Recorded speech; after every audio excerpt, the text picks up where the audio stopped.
Doug Wheeler, our board member and past president. And we got 2 slots here for those who have been working outside for other board members, Kayla Hardy and also Cindy LaVoy. And so that way they have some place to sit if that's on already taken. Oh, and by the way, those who are in the overflow, if you're sitting at that table, once you're done with your meal, you can stand up and come on over here. Make sure you're hearing everything with the debate, so we have no problem with some standing room type of aspects, right? All right, so let me lay down some of the predicate here for today's debate.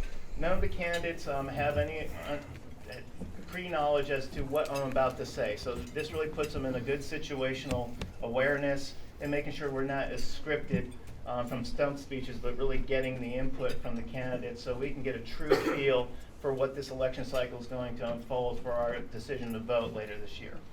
So each candidate will have a minute to respond to our questions. Jackie here, our secretary, will keep time and give 2 signs to help you manage your time, and I'll just do a dry run. When you're 40 seconds into your response, she's going to give you the yellow. And then when you're a minute, you're going to get the red. A minute or 0? Yeah, 0 when the countdown. However you're counting up or down, I'll leave that to you. But when you see the red, I'd ask you to bring it in for a landing. And before I forget, if we got 4 candidates, that's 4 minutes, and we have 10 pre-described questions, and some I have to ad-lib. And now, if I think there's one topic that you all say you're talking about, and I thought we need to go a little deeper, I'll make sure everyone goes 1 minute, and then I'll ask a follow-up question, and just be situational. It's not going to be pre-written, but maybe something we need to talk about a little bit more for the benefit of the members. And if we have time, I will give you each a minute before closing statements. We'll have closing statements, and Jackie asked you to make sure you let me know we have 8 minutes left, right? For closing statements, you have 2 minutes, but if there's a little gap there, I want to give you each a minute to talk about something that you either want to drill in more or we haven't brought up into questions yet and you want to address. So give you that kind of latitude to ensure that the voters are hearing your position and your platform.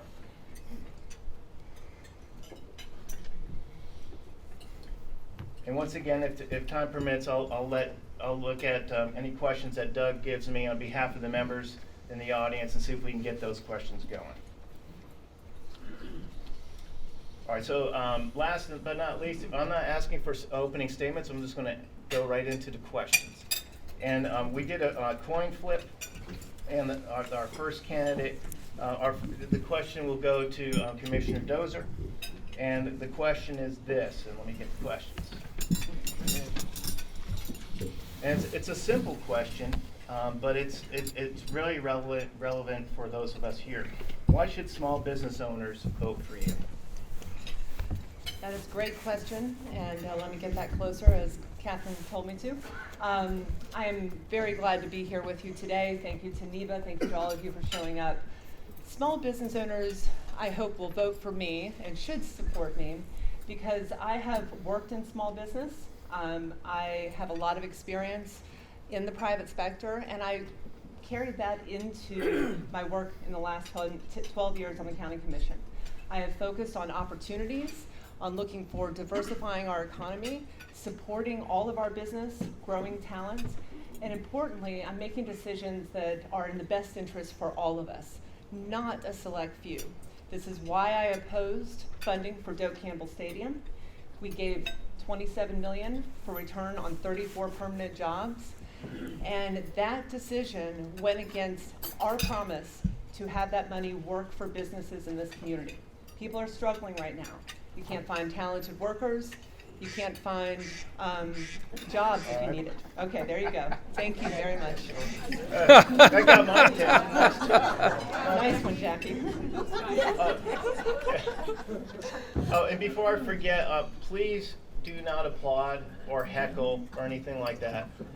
We want to make sure that we have a true forum. Not that you did that, but just setting you up for success. Because sometimes I'm a public affairs guy where you like to plant people and start fabricating all that stuff. Not today, please, because that really will interfere with the nature of the debate. So thank you, Commissioner. Mr. Leland, the same question goes to you as it will to the other candidates. Why should small business owners vote for you? Good afternoon. Thank y'all for having me. As a small business owner myself, I understand the challenges that we have in building a reputation with other small businesses, but also the community. Small business can't really necessarily strive unless the people that work for us really enjoy working for us and have a decent place to work. And I just understand that for us to grow in our city, our small businesses has to be strong. We can't continue to filter out our money into big developers and out of towners when we're leaving our small businesses struggling, trying to make ends meet or keep employees. That's why small businesses on the street. Thank you. Mr. Ibrahim, you're next. Hello. I did not bring any notes. I did not think I'm allowed to bring notes with me. Everybody have notes, but as a small business owner, the hardest thing of owning a business right now is actually retaining employees. And when we have a government that supports giving free money for people that would otherwise have to go and work, we are hurting our economy. And we cannot keep doing that because this country was built by farmers and small business owners. And the spirit of starting a business and making it is only valid in this country. No other country you can do that. And for that reason, I believe people would have better.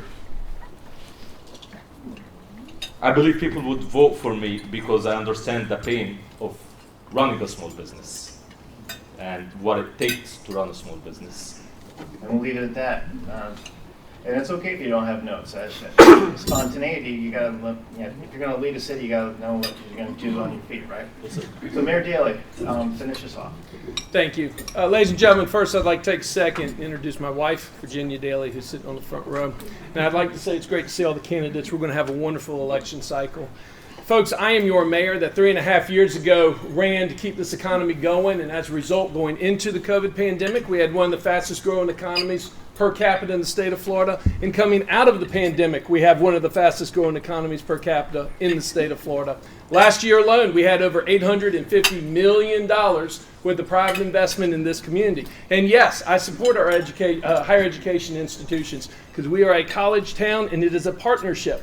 And when you have a $1 billion tourism budget that is based on the higher education system, it is important for us to work together. I am the only candidate that is sitting up here that supported and voted in favor of the COVID small business grant program that we created. In fact, I am the only candidate sitting up here that voted in favor of the Office of Economic Vitality when it was created. Thank you. All right, Mayor, now we're gonna lead off with Mr. Leland. You're gonna lead off the second question. What's your specific vision for a better Tallahassee? And before you answer that, did everyone hear the mayor just fine in the microphone? Okay. All right. Just make sure we get it closer to you, sir. And also, Mr. Leland, why don't you pull that a little closer? Because you two are sharing it, and we want to make sure everyone hears what you have to say. So the question again is, what's your specific vision, Mr. Leland, for a better Tallahassee? Thank you. My vision for a better Tallahassee is being community-based. Elected officials are public service of the community. And the elected officials we have now does not represent the community needs and wants. The community goes to these officials and nothing happens. So in my vision, I'm community-based. If the community wants it and we can make it happen and we all at the table, not just one individual or specific community, we need to sit at the table together to make it happen, not just individualized. If we work together as a community and making sure that everybody is involved in the conversation, then we'll have a better Tallahassee. All right, Mayor Dailey. We'll wait until someone gets their phone call. Tell them we said hello. Go ahead, Mayor. Excellent. I hope you can hear me okay through the microphone. Folks, when I stood before you 3.5 years ago, I promised you that we were going to work hard on this economy and we're going to keep it going. We were going to clean up City Hall because we all have just been through this federal corruption trial, and that we were going to straighten out the city and we were going to plan forward to move forward. And I kept my word to you. Now, moving forward from here, it's about job creation. It's about expanding the economy. It's about providing those opportunities to everyone, no matter where you live, no matter who you love, no matter what you do for a living or where you worship. That's what makes Tallahassee so special. We can talk about, and we will talk about, probably all the challenges that we're facing with the economy. And folks, I'm here to tell you, a lot of communities are facing the exact same challenges. But if we can provide incredible economic opportunities, if we can provide jobs for everyone, we are truly going to take Tallahassee to the next level. All right, Mr. Abraham. So I believe a better Tallahassee is possible by having higher wages in Tallahassee. Better jobs is necessary for having people want to come and live in Tallahassee.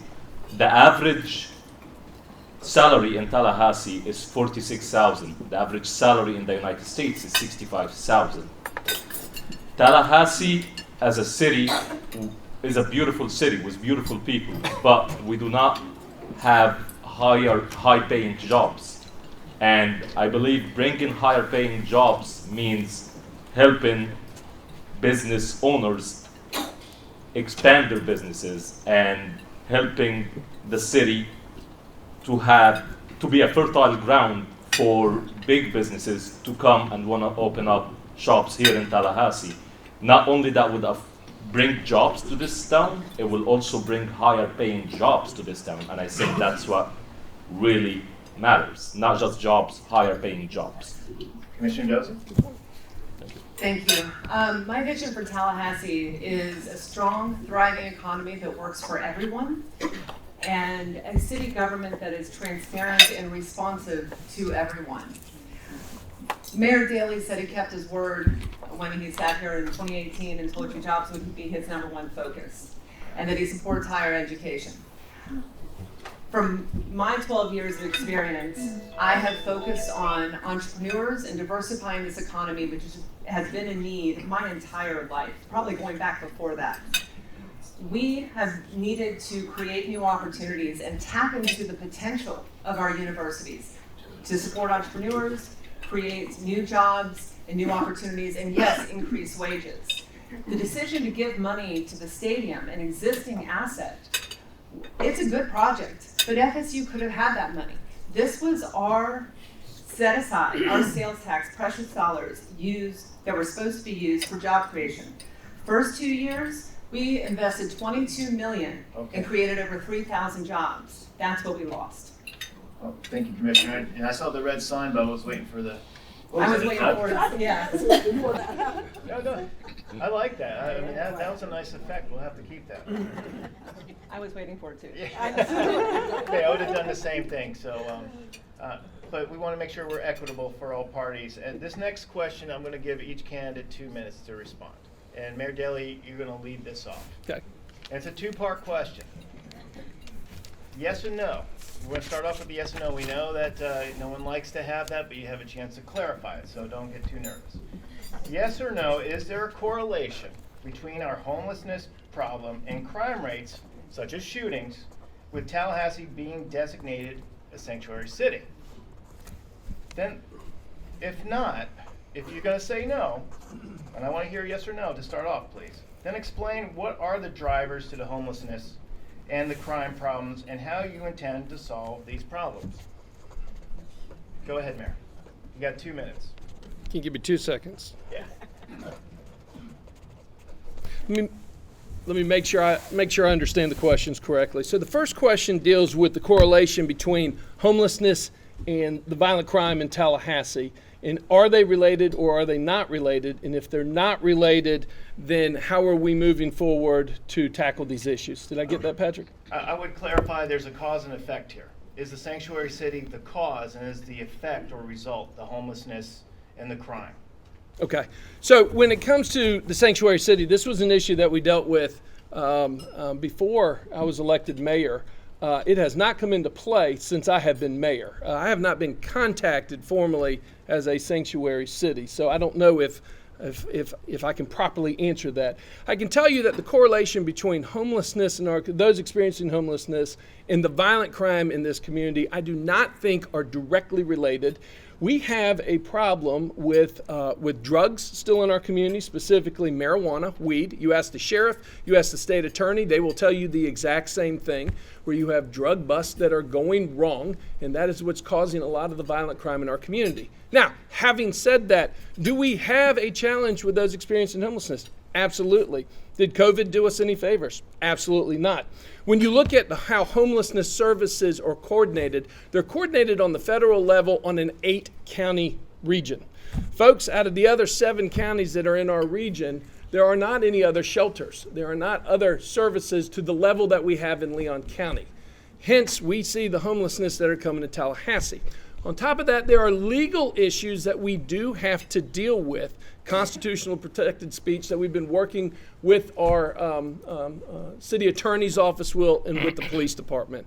Now, are we moving forward? Absolutely. Do we have programs that are working? Absolutely. The Tempo program that was created by the city of Tallahassee is one of the greatest programs that is truly positively impacting violent crime in our community. We are taking at-risk youth. We are giving them exposure. We are giving them opportunities. Half of the students coming in have some type of run-in with law enforcement, and our graduation rate is stellar. Almost zero recidivism. We have set aside in this budget an additional $1 million specifically for gun violence deterrence.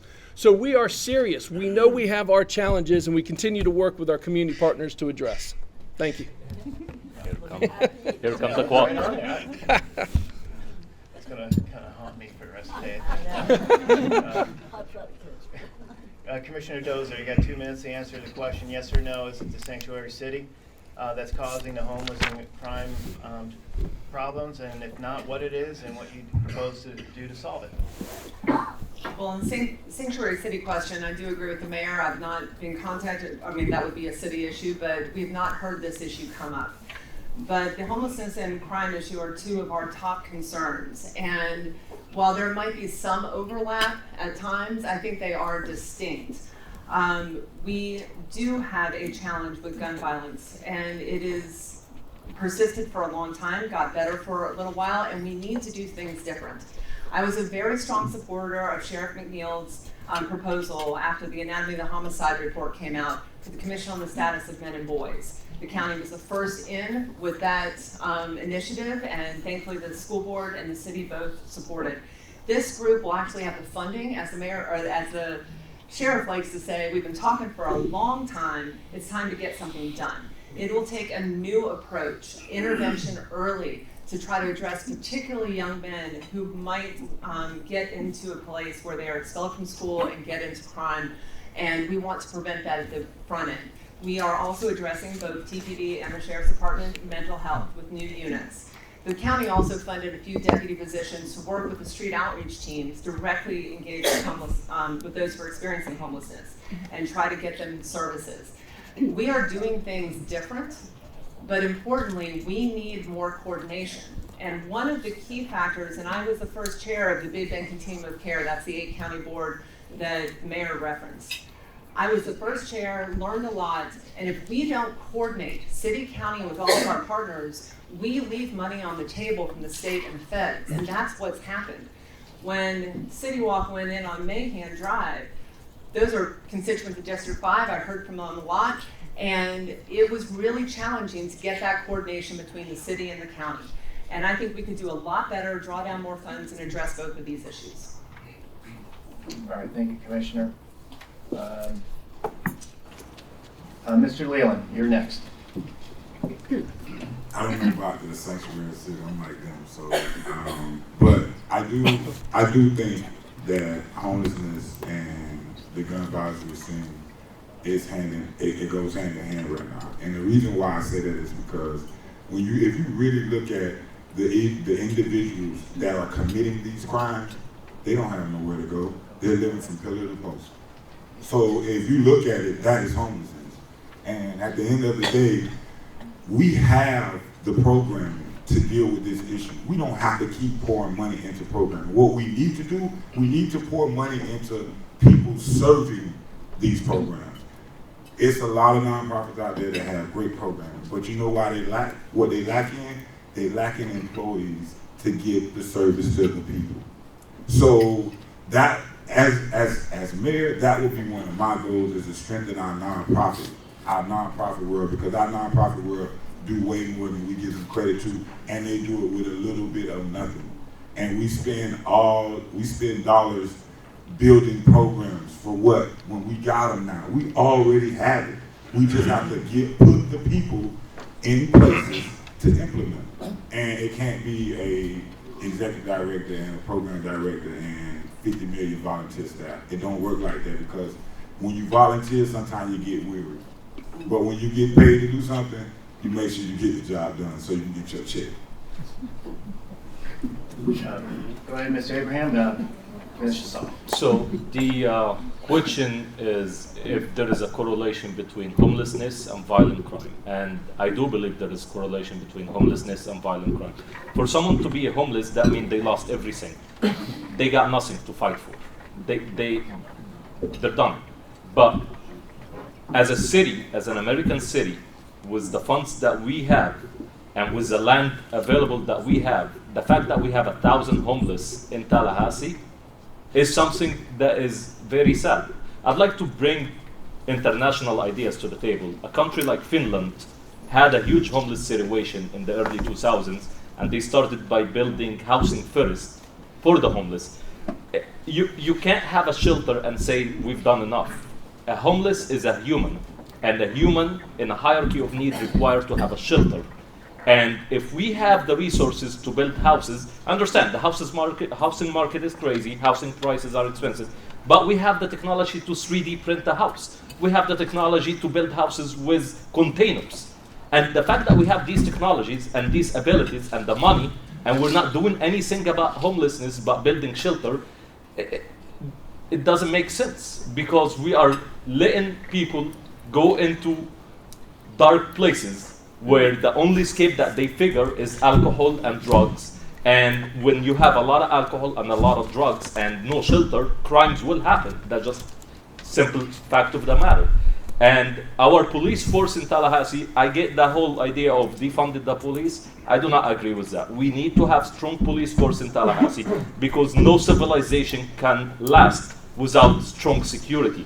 If I don't feel secure to do business, I don't want to leave my house to go and do business. So yes, there is a huge correlation between homelessness and violent crime in Tallahassee. I don't have children, but if I had a child, I would not let him go grab a gallon of milk from the gas station that is in Pensacola Street. I can't do that. We'll leave it at that. And you're going to lead off this answer, Mr. Ibrahim, this next question, which we segue nicely into, and that's, you mentioned law enforcement. So let's go there. So how important is it to you as the next mayor to have a trusting relationship with law enforcement? Let me clarify that by saying, how does that impact fighting crime in our community? My father was a police officer for 35 years in Egypt. Egypt is a Muslim country. We're Christian. It was very hard to have a cop in a Christian country.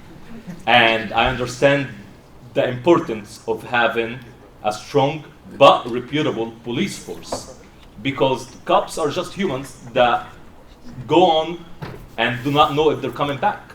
And if anyone is married to a police officer, they will understand that every time this police officer put in the badge and put in the gun and they go out, they might not come back. And the fact that our police officers are getting paid less than security guards in Amazon, that's something that needs to be changed. Because those men and women, they do a lot for our city, and we have to value that. We have to value that. And now the other part where we send cops for everything, that have to change, because if there is a dispute and there is no history of gun violence or of craziness in that dispute, we don't have to send armed forces. We can send non-armed officers to where it's a lot easy to de-escalate a situation when someone is standing in front of you with no gun, body, and all that stuff. But I do get the point of having that, because these men and women have to be protected, because the service that they do for our city is invaluable. And without police officers, literally civilization cannot continue. We have to have a strong police force that respect and care for the community. So if someone who's born in San Diego, doesn't make sense for them to come and serve as police officers in Tallahassee. They should be born in Tallahassee to serve in Tallahassee. Thank you. And we're back on 1 minute. How long was that, Jackie? Was that too long? Just shot 2. All right. So I got to be equitable. So, let's be equitable. Up to 2 minutes, but if you can be shorter, you'll save yourself some time to answer other questions. Mayor, you're up next. You have up to 2 minutes. For goodness. And the question again is, how important is it to have the trust of law enforcement, and how does that translate into fighting crime for the better? So, I will try not to take up 2 minutes. It's extremely important that your mayor has a good, if not a great, working relationship with the law enforcement in your community. Let me remind you, the law enforcement in the community is not just Tallahassee Police Department, but it's also the Sheriff's Department, FSU PD, FAMU PD, TCC Police Department, along with the federal and the state presence that we have. Because we all have to work together. We saw that when I was your mayor, when we were named a domestic terrorist threat and had to work with all the law enforcement agencies to protect downtown Tallahassee. We have seen time and time again. But let me be clear. In order to be a cutting-edge police department, we need to embrace change when appropriate, and we need to move forward. And I am proud to say that our chief and our department has done so.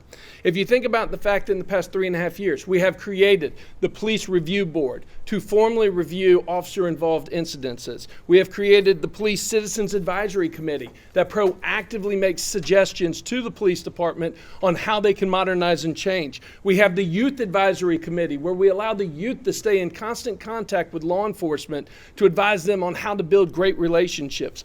We do have the team, which I was very proud to create and bring forward, which is our mental health response unit, knowing that a lot of the calls that come through 911 are not physical emergencies, they are mental health emergencies, led by a true mental health professional. And the second position is a true paramedic, emergency medical personnel from the Tallahassee Fire Department, and then a police officer that serves just in case we need it. On top of that, we have also created the civilian force. If you are in a car accident and everyone is fine, and nobody needs a sworn law enforcement officer for the insurance purposes of the accident, we now have a civilian force.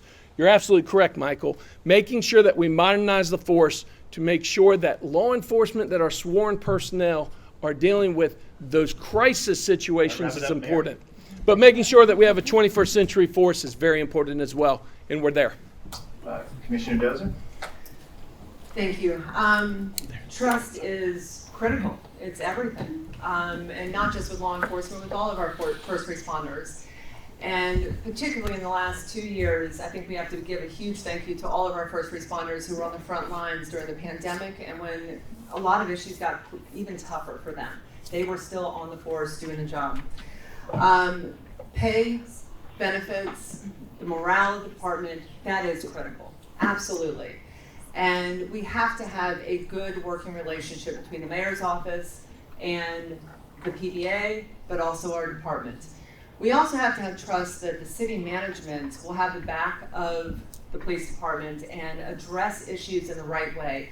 And I think there's really some work that can be done in having the city management and the mayor, particularly in the commission, bring people together, because we know things get tough sometimes. There are questions that come up about certain incidents, and we could do a much better job of being upfront and communicate and be responsive to the community. I think that will build trust in the department and address some of these long-standing issues. Yes, we need to embrace change. Yes, we need to have new technology, new ways of doing things. As we said, the mental health, a lot of these different issues that where we're looking at it in a different way. These are very good and we need to explore more of them. But I am really concerned about that working relationship with the community, the communication that happens. And one of the things I hear most often is it is difficult to work with the city. It's difficult because they know best. And this starts at the top, it starts with the management. And we have to be responsive to new ideas, wherever they might come from. We have to build relationships with all of those different law enforcement partners throughout the community and make sure that there are strong ties between TPD and the Sheriff's Department and all of the others in our community. I think we can do better. All right. And Mr. Leland, why don't you wrap us up on this question? Yes, I think that I know we need trust, but to build trust, though, you have to build relationships. And I think that's where we're lacking. Like, I'm from Tallahassee. I was born and raised here all my life. And I remember a time there was an officer named Chuck Perry that was on force. You know, Chuck Perry got out of his car. He made sure everybody knew who he was. Ratcliffe, it was a whole gang of them that worked for TPD that got out of their cars and walked. You knew exactly who they were. And you could be doing whatever you're doing and they'll tell you, hey, listen, if I see you again, you're going to jail. You know, the problem wasn't there. Then when somebody had an issue, guess who they called? Chuck Perry. They will reach out. Now it's like, who can we trust in the Tallahassee Police Department? Because we see issues going wrong and it's no accountability for it. Like, even if it is accountability for it, the accountability, you have to dig 5 to 6 pages on the website to find it. That's not being transparent. Everything starts with leadership. And I really think that our city manager, our city manager leadership is, on that aspect, is not necessarily where we want it to be. Even if we dig in to find out what the process was to get Chief Rebel, I think we would really see that that wasn't a process that I think the community would have agreed on and went forward with. So I think it's a lot of things about changing, but I will tell you this, being from the north side, Frenchtown, being in the south side, all those areas, the community doesn't have a problem with the police. It's the relationship, the respect that the police doesn't give the community just because of the area that they're in. That starts with leadership. That starts with the top.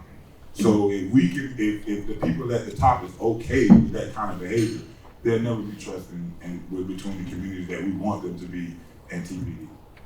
Okay. Next question, Commissioner Dozier, we'll lead off with you. Blueprint Tallahassee. What's that? Yes, we're doing 1 minute. And we're going to keep doing 1 minute until otherwise. Okay. So Blueprint Tallahassee has received a lot of attention recently, right, with the FSU funding? Yeah. So how would you characterize Blueprint's successes and failures? And what will you do to ensure its future success? 1 minute. Great question. Blueprint has been the gold standard. It's been a model for other communities, and it's because we listed our projects in advance. We came to an agreement between the city and county. Everyone knew what we were going to build before we voted on Blueprint 2000. We voted, the referendum passed, we went out and did that. Something very different happened in 2014, and a lot of us supported it, setting aside 12% for economic development. Now, Mayor Dailey said a little while ago that he's the only one who voted for OEV, for the creation of our Office of Economic Vitality. I absolutely supported bringing our economic development organization into the city and county family. It used to be run through the Tallahassee Chamber. But I was very concerned that we would be disconnected from the private sector and that it could turn into a slush fund. And I think we see the evidence of that. OEV does not have the same rules as the infrastructure side. The infrastructure side is fantastic. We are investing all through our community, and that's wonderful. But the economic development side, we are disconnected from the private sector. We do not hear directly from you or even those who are on our leadership council. And we need to change that. And if I was mayor, I would focus on that. Thank you, Commissioner. Mayor Dailey. Blueprint 2000 has been a success story since the beginning. This is one of these situations where we need to pay close attention to what is being said and how we vote. And I will say it one more time. I am the only candidate here that actually voted for the creation of the Office of Economic Vitality, which passed 11-1. This most recent year, we have learned great public spaces and public investment brings private investment. Let's look at Cascades Park. What a tremendous example of putting your public dollars into infrastructure with $160 million AC Marriott and complex following behind it. When we vote against the blueprint budget on principle, you are voting against jobs. You are voting against infrastructure. You are voting against the airport gateway. You are voting against improved roads and sidewalks. You are voting against over $270 million south of Tennessee Street.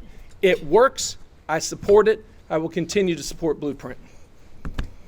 Mr. Ibrahim, go ahead and answer the blueprint question. All right, so I'm not a politician. I've never been in politics. So I'm a business owner. Blueprint, I literally had to Google it right now. It's basically funds for large projects. Am I correct? Right? So let's start by our airport. Our airport is called Tallahassee International Airport. There is no international flights out of Tallahassee International Airport. That does not make any sense. It doesn't. It doesn't make sense that to land in Tallahassee, the Delta or the airplane companies have to pay more than most airports in the United States. It doesn't make sense. That's why cities like Destin and Panama City and Pensacola, they all have better airports than Tallahassee, and that does not make sense. So yes, it sounds, Cascade Park, beautiful, I agree.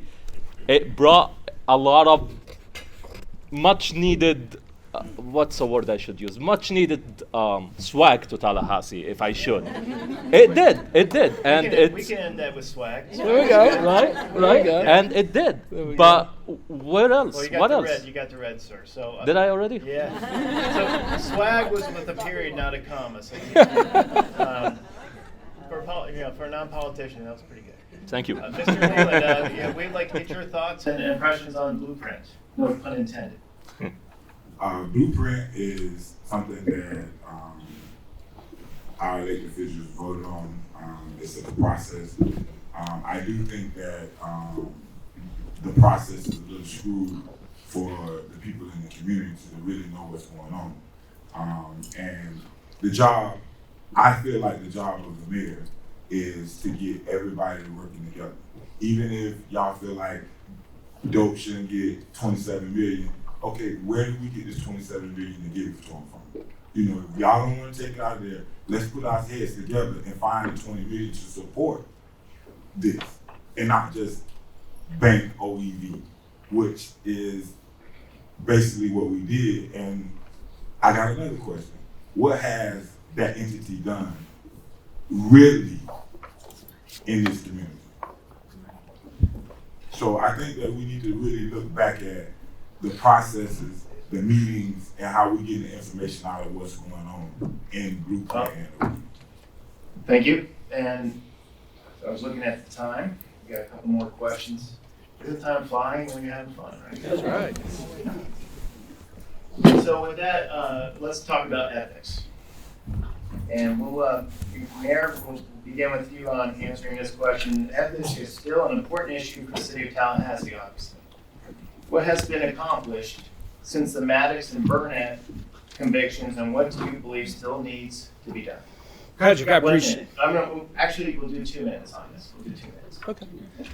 Folks, again, I stood before you 3.5 years ago as a candidate, knowing that we had to clean up City of Tallahassee, City Hall. We had to change the way how we did business. I mean, I campaigned on this. I was at the forum 3.5 years ago saying the exact same thing. And we set out a very bold and audacious goal. And we accomplished that goal. Now, we're not completely done, but we're moving forward. Folks, you do realize that we passed the strongest ethics reform package in the 198-year history of the city of Tallahassee. We passed the strongest ethics reform package of any municipality in the state of Florida and have now set the model example of where other communities call us wanting copies of how we did it. As the mayor and as a directly elected ceremonial mayor, let me remind you, limited responsibilities, but one happens to be the flow of the meeting and opening it up and making sure that we have true public participation. Now, Patrick, the second part of the question is Even with all those accomplishments, historic ethics reform package, setting the model across the state of Florida, bringing full financial disclosure down to the penny for all your municipal elected officials, the zero gift ban. Are we done? Absolutely not. In fact, we've had a few individuals in this community that have come forward with ideas that are in consideration as we speak. And as a board, we will continue to work not only with the Tallahassee Ethics Board, but with citizens as they have good ideas. You never draw a hard line and say, we are done, here we go. But I'm here to tell you, I am extremely proud of where we are, what we have accomplished in 3.5 years, and the direction that we're going. Thank you. All right, thank you, Mayor. Let's see. Commissioner Dozier. We have accomplished a lot, both the city and the county have, but we have more work to do. The financial disclosures, other things like that, they're a good step. But just recently, some of those ideas that have come up are about the definition of lobbying. I actually think the ethics board and the city attorney have some good alternatives. But the response by the city commission, by the majority, was, well, we may be out of step with Blueprint or with CRA or with our other agencies. That's easy to address. We just bring up that language change to the other agencies and have all of us step it up and define lobbying in a fuller, more robust way that really will cover some of the issues we've seen in the past. We need to look at those issues, not just from an internal perspective, but hearing from others as well. And we need to be responsive to them. Now, Mayor Dailey just said something interesting. It's also about the flow of the meeting, encouraging public participation. Yes, there have been some procedural changes, but I challenge anyone to say that we have good and a good way of running our meetings right now that really encourages public trust, public participation. We have a majority of commissioners who will shut down debates. They will end meetings when they don't like what one person's saying. And let's be clear, I don't always like what that one person might be saying or another person might be saying. But they are a duly elected representative of this community, and they have the right to speak, as do all members of the public. Ethics is also about the respect we give, the public trust that we build, and I think that has been damaged time and again in the last few years. We are not moving forward. And transparency is also a critical issue here. It's not just about the rules when something goes wrong, it's about what we're doing in our own house, in City Hall, from city management, and making sure we are transparent, we know what the budget looks like. I need to be transparent about Okay. ending your 2 minutes. I'm still waiting on the Yeah, duck. I'm I'm just still gonna- waiting on the duck. Transpose. Thank you. Yes, yeah. Stop the duck. Jack, you gotta bring it back. Thank you. Mr. Ibrahim. May you repeat the question, please? Sure. Ethics is still an important issue for the city of Tallahassee. What has been accomplished since the Maddox and Burnett convictions, and what do you believe still needs to be done? So ethics and integrity, they go hand in hand. As I said, I'm not a politician, but I believe that, FSU Stadium is a beautiful stadium. Did it need repairs? Of course. We need to have preventive maintenance to keep something good going. Did it need $26 million repairs? I don't think so, because I believe that $26 million should have been spent on other parts of Tallahassee that could have brought more opportunities to the residents of these other parts of Tallahassee. Frenchtown, for example, it's one of the oldest settlements in Tallahassee.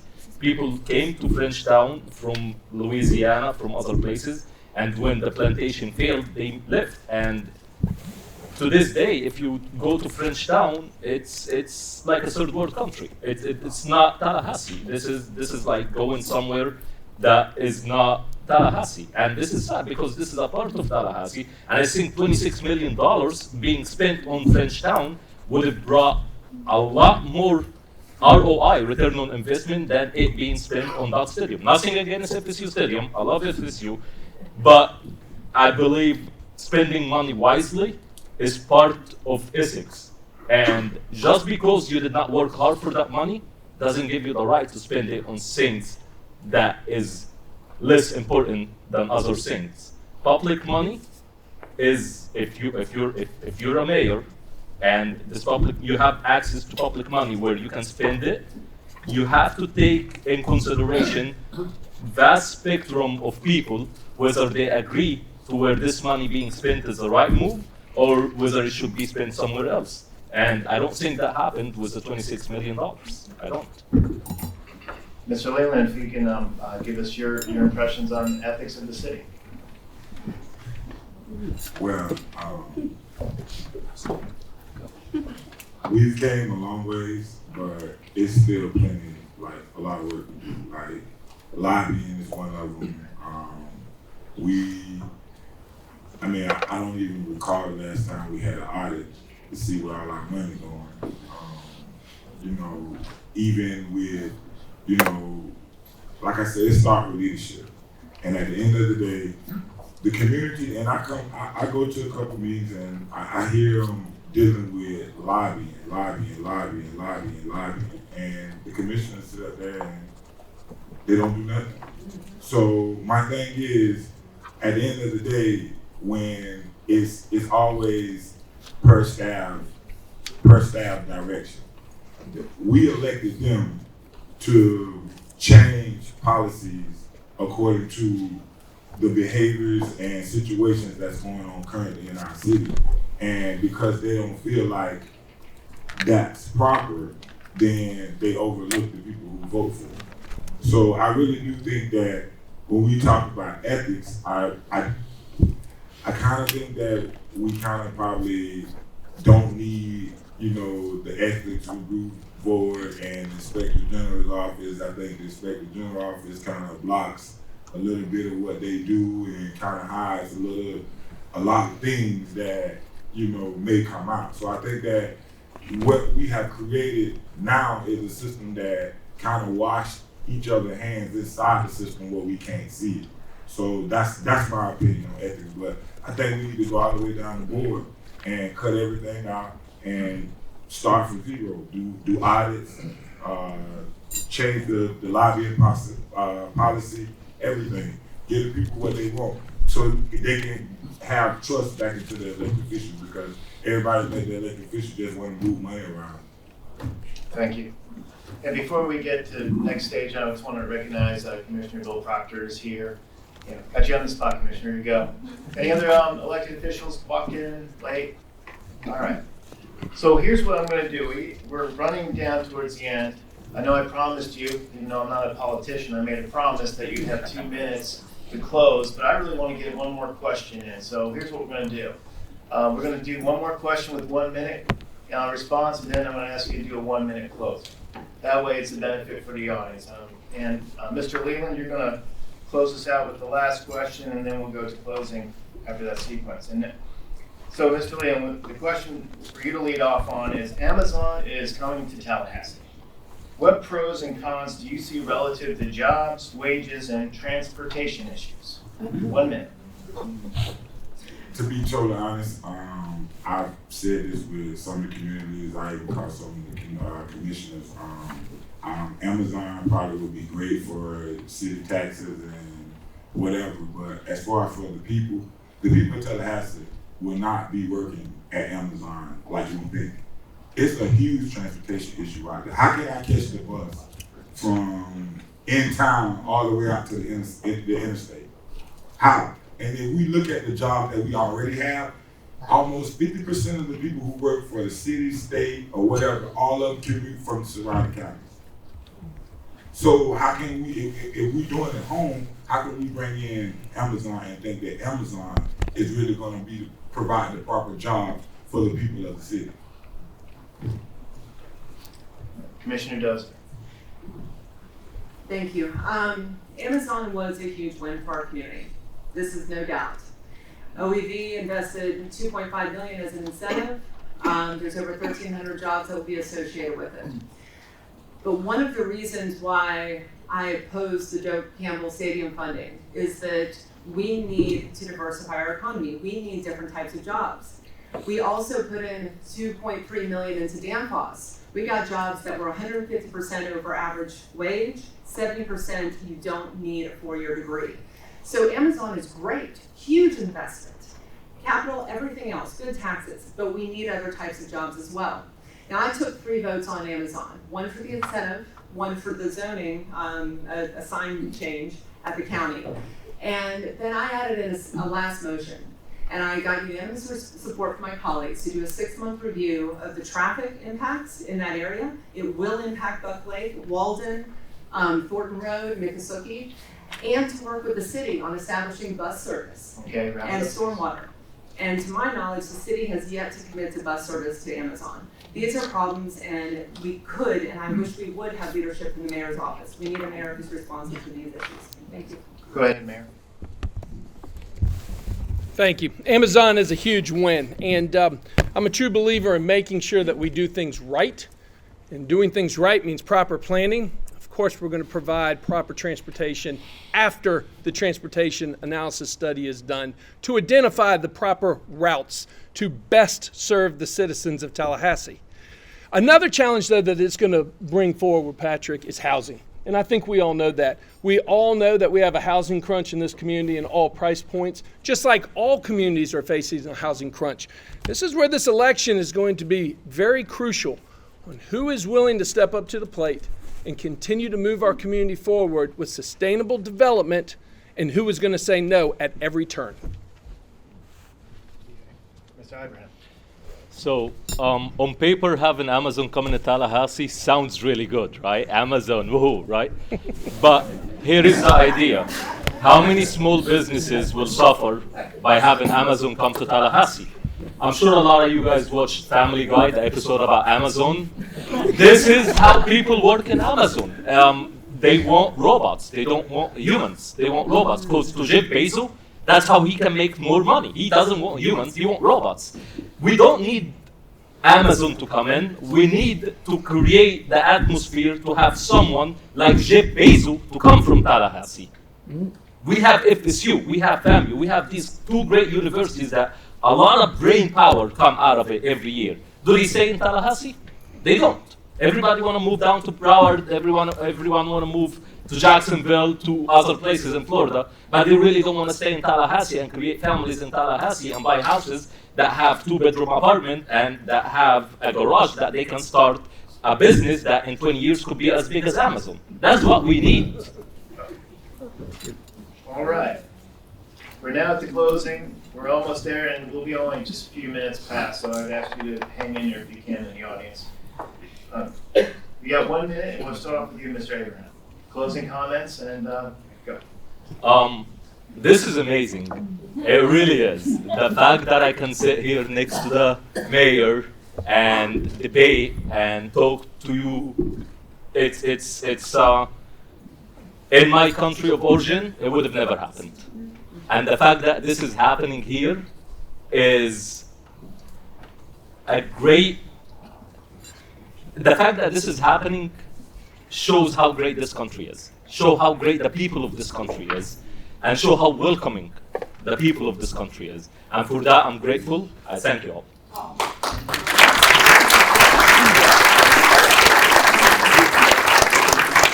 Kristin Dozier. Thank you. I really appreciate your time today. Thank you all for showing up. I'm running for mayor because I know we can do better. We need to do better. We need to create jobs. We need to grow our community, have smart, responsible developments, and address some of the critical issues we've talked about today. I am not running against John Dailey because we disagree on everything. In fact, we've supported most of the same development projects, infrastructure projects, business incentives, and we work well. We've accomplished a lot. I'm running because of decisions like Doak Campbell Stadium. Decisions that he was ready to say yes to on day one, before any of us saw the budget numbers, before any of us got to hold a public meeting. We need a mayor who is responsive to the community, who is looking for new opportunities, who is willing to work with others. And I have to say that in the last few years, we have seen a mayor who is angry when we dare to question ideas in the public space. who doesn't want these questions raised, doesn't want us to have these discussions. That's why he wants to move past it. This is not about the decision that was made. It is about how we move forward from here. I have the private sector experience. Wrap it up, please. I have the track record in diversifying our economy, and I am ready to be mayor of this Tallahassee. I know that working together, we can get the job done, and I appreciate your support. Thank you very much. Mr. Leland, closing comments, please. Thank you. It's a pleasure to be here. And the reason why I decided to run for mayor is this is my hometown. I was born and raised here. I love Tallahassee. I love everything about Tallahassee.